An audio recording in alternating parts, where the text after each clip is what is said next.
Mimi kwa majina naitwa Lunganzi Chai Mangale, nikiwa mwenyeji wa jimbo hili la Kwale. Ndio. Kwa sasa mimi ni mkulima. Ndio. Na ni mfanyi biashara. Na ni mwanasiasa.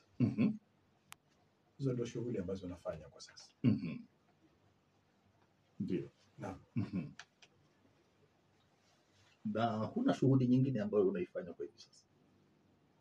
Kutoka tarehe 12 ndio mwezi wa 9 nilipatiwa majukumu na rais wetu wa Kenya, ndio Daktari William Samoei Ruto, ndio kama mwenyekiti wa Bandari Maritime Academy. Non-executive chair ndio wa Bandari Maritime Academy. Ndio shughuli ambayo ninafanya na kuendelea na shughuli zangu za kawaida. Naam.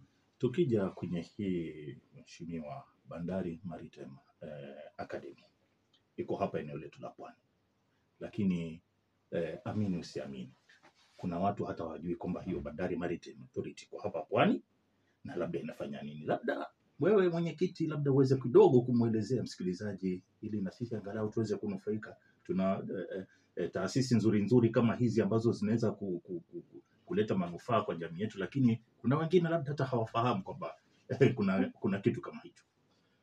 Ni kweli Bandari Maritime Academy ndio ama chuo ndio ambacho majukumu yake makubwa naam ni kuwapatia Wakenya ndio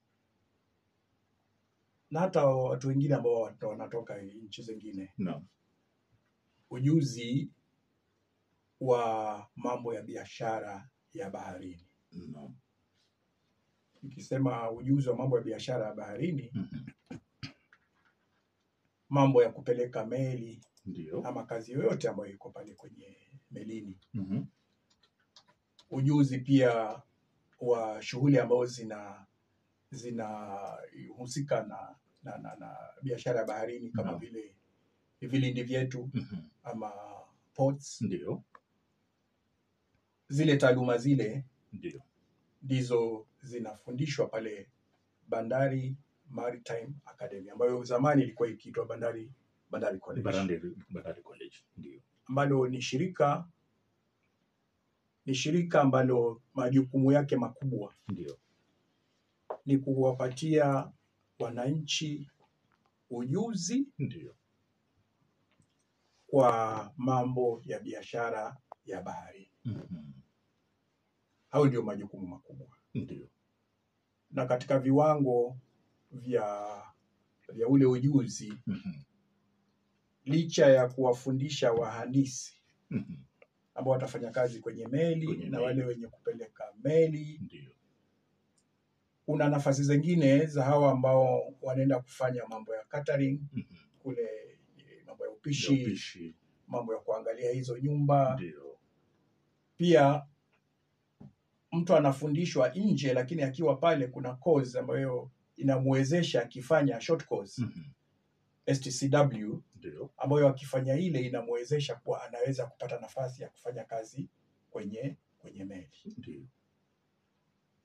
Hayo ndio majukumu ya Bandari Maritime Academy.